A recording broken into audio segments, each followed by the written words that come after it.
Before I introduce my next speaker, I'd like to say that we will have Q&A right at the end. So I'm sure you have a lot of questions for Paul and other speakers. Write them down or keep in your head and ask them at the end. And for the a couple of notes for the online audience. First, if you are having trouble with your sound, try use your headphones and not the computer's speakers. It might help. And the second thing is, if you do have a question, drop it on the chat box and we will see it and we will ask the questions for you later on. So our next speaker is Dr. Sidney CHEUNG.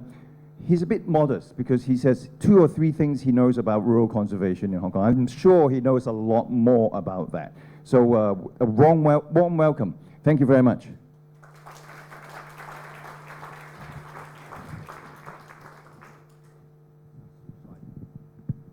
I want to watch that one, so maybe I come forward a little bit so that I can. Yeah, 2 or 3 things I know about rural settlements in Hong Kong. If you are a fan of French New Wave cinema, you know this is one of the movie. I mean, I got the ideas from Godard, Jean-Luc Godard, 2 or 3 things about her, which is a very interesting narratives. And because I'm talking about narratives in heritage tourism, so I think I would like to borrow this type of red narratives instead of the grand narratives that we are always talking about the heritage in Hong Kong. So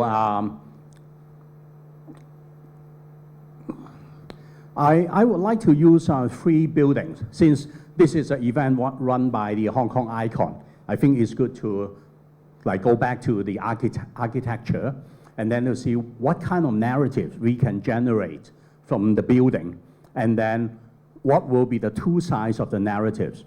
So I'm going to pick a hall, a communal hall in Ping Shan Heritage, and I suppose many of you have visited that location because Ping Shan Heritage Trail was opened in 1993, so it's more than 30 years now. And then the second one is a house in Gok Po in Sha Tau Kong, which overlap with Paul's tour a little bit as well. And also the last one will be a temple in South Lantau, which is part of our research, about 2 years ago. So I would like to bring out these 3 buildings and then see what we are going to get the ideas from their narratives. Well, as you know, recently the government has been talking about, in Chinese, it's 深度 deeper. And I think it's a kind of niche tourism or maybe an intensive tourism that we can understand to get deeper, to know about the context, and then get to know more about the history and then the people's life in Hong Kong.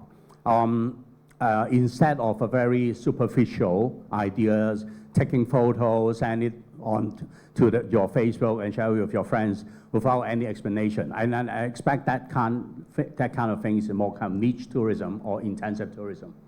So, but before going to all these the local narratives, I think we need a knowledge base about all these heritage. And in Hong Kong, well, since I'm an anthropologist, I work on indigenous issues. And a lot of these heritage actually can be, you might be able to say that most of them are actually located in the new territories, either the tangible or intangible. Festivals, old buildings, ancestral hall, temples, all these. So I think if the government want to develop a kind of niche tourism, probably we need to help people to build up a knowledge base about what our heritage is.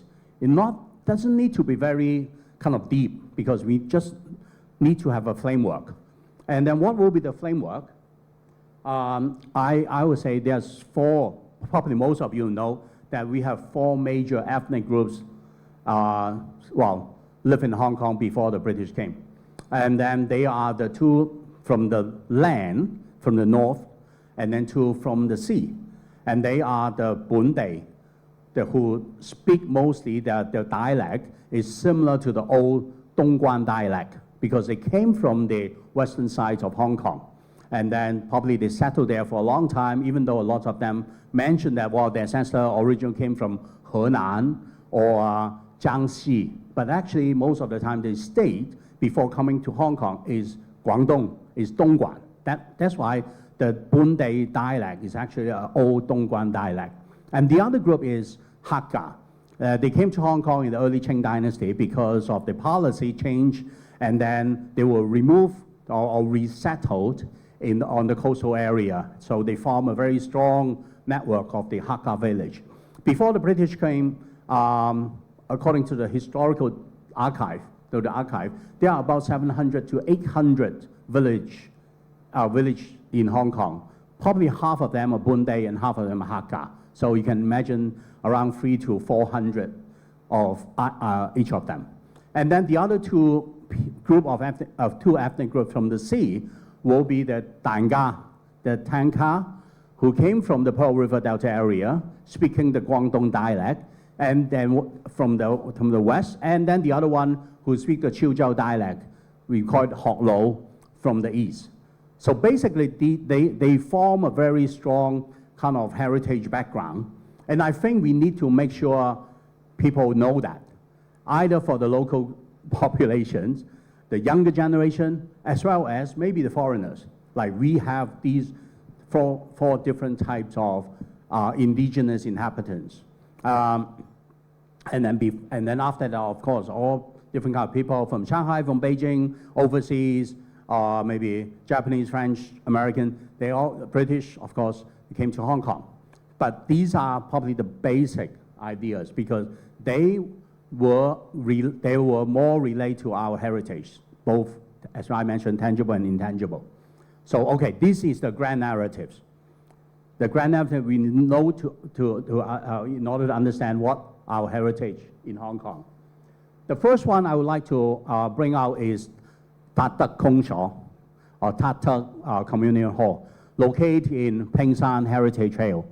Tat Tek Hall was not the first batch of the monuments in Peng Shan, but I did research in the 90s and then try to look late 90s and then try to look into the Peng Shan Heritage Trail, and then that was kind of the starting time that the local people told me, wow, this hall is very interesting, very important, but nobody really paid attention, especially the government don't want to keep it because they thought that this is the center for the resistance in 1899. So I thought, wow, that's an interesting story. And then so I tried to get into, and then the hall was flooded. And then after lots of kind of investigations, so finally that turned out to be one of the monuments. So now, growing from the beginning, they have 10 monuments in Peng Shan, now there are 14. And then including this one, the other two hall, and with the police stations on the top of the mountain. So become a richer, bigger one. But this hall is still a little bit controversial. And some of you might know Dr. Patrick Hayes. He wrote a book about the Six-Day War, even more earlier than the Six-Day Wars in Israel. So he discovered very interesting materials based a lot on the archive and the oral history. And in fact, I did also research a little bit earlier than him. The hall was like that, flooded, abandoned, nobody really cared, and then there's always some kind of conspiracy theory about that the government want to just let it damage naturally. And then because the name of the our memorial in the hall. So that is something arguable. But I think this is interesting. We are not sure that whether there is a Six-Day War or not. I mean, I think this is still a debate. But it is the local narrative of the monuments because it relates to a lot of incidents. Partly the Peng Shan, the Tang heritage, the handover in 1899, and also how the hall was used later, because it was once used as a school, and then and later it was like operates as an orphanage, and then later, well, that was abandoned, and then how this hall was recognized as a building in the village. I mean, recognized because there's a lot of ancestral building, a lot of kind of ancestral property. But this hall is a little bit different. There are always some debate about that. And then I think when we do a niche tourism, want to bring people to look at, we need to know the grand narratives about the Pingshan heritage, the migrants, probably from the Ming Dynasty or even earlier, but also that it can bring us to think about the modern history. Even though there's no absolute solutions about what happens before in the building, but at least these are a little bit something, I would say, there are 2 or 3 things I know about that. Okay, the next one. The next one is in Sha Tao Gok. It's another building. It's a very typical Hakka village. And in the entrance of the village, there's a school. And then was made because of the conflicts between the Kuomintang and the Communist Party. And then there's somebody who came to the village and was kind of, because his scholarship was recognized by the local people, and then he also wanted to contribute something to the village, and that's how they built a school, so that this person can give some education to the local kids. So very good story, and then actually this is also a very common story as well. And then the other part of the village is, like, even though the Hakka people came late, we always talk about that one day, because they came in the Ming Dynasty, they could occupy the good land for rice, for fishing, in the Delta area, rich lands. Then when the Hakka came, they came in the early Qing Dynasty, which is later, so they only get the hilly area, a small part of the kind of forest. But actually the Hakka, the latecomers, also have the wisdoms to create more lands, to reclaim the lands so that they can have more paddy fields, and then to enhance their economy power in that period. And well, Gokpo is actually one of the very significant example that they increase a large amount of paddy fields, and then which can make them very wealthy. So this is also still the grand narrative, okay? Because we know that actually a lot of village on the coastal area, they put a lot of efforts to increase the land. But I think the interesting part of this village is there's a big house there. It's not very Hakka. It's a big house because the Hakka houses are usually very small. And then 2-story, people all just packed together. But this is a big one. And then if you go up there, you find there's a very large area that they can dry their crops, their products, and also to hang something that they for their daily use. And then on the second floor, you find a big window. And this is actually the window they can get a lot of light. Because the old Hakka house, or even the old traditional house, they have the open, the top part in order to get the light, because the window was not a very common practice in the old Hakka house. But this is different. Then you see the very well-made staircase inside, and some kind of wooden decoration in that area. Okay, before we go there. This is another, okay, up to here. Up to here. This is the grand narratives. When we go there, and then we are thinking about why the Hakka people will build this kind of house. We changed the internal design, interior design, and have a kind of expensive decoration, and also with a larger living area. And then when we talk of the local people, we realize that these big houses in Kokbo was built in the 30s. And then when we get deeper to talk with them, we realize that a lot of their ancestors came back from North as well as South America during that time. And then they have money. They have money doesn't mean that they have a lot of money and that they have enough money to build bigger house, buy more lands. And at the same time, we think there might be an interesting kind of connection with these people because they came after the Great Depression in the North America. And then that tells us a very interesting, this Hakka village was not singled out as a very local rural settlement. Actually, they are connected to the world. They could not get job, a lot of depression, unemployed citizens, especially the Asian migrants.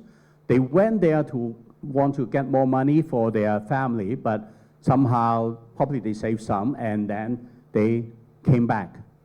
They came back, they built their house outside the original location of the village, and then that's why we find them very interesting. I think these are the local narratives.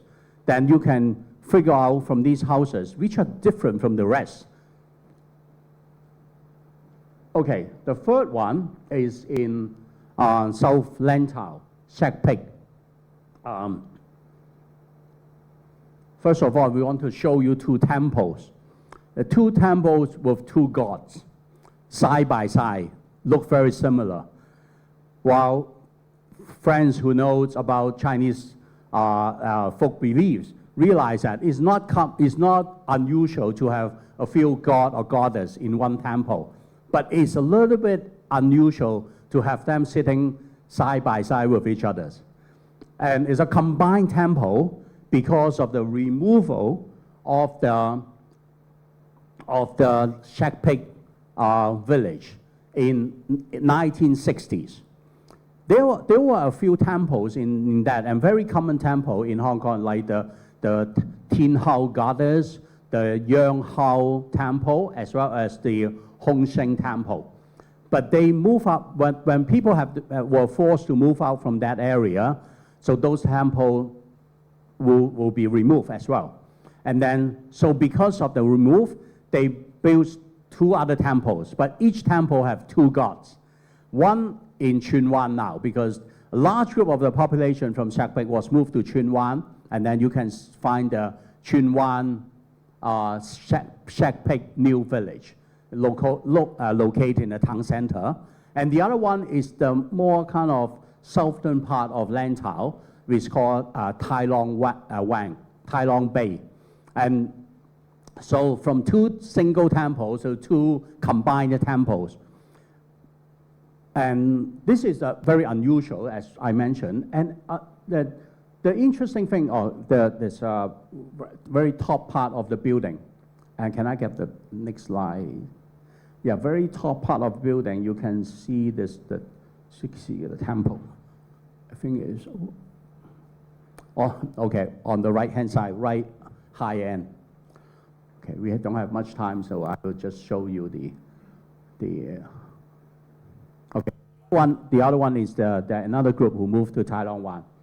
But because of this combined temple and the remove of the village, unluckily, none of the birthday celebrations of the two gods are kept. I mean, they don't celebrate their birthday now. It's very unusual because in Hong Kong, a lot of the village, they still celebrate the Hong Sheng or the Yang Hao temples.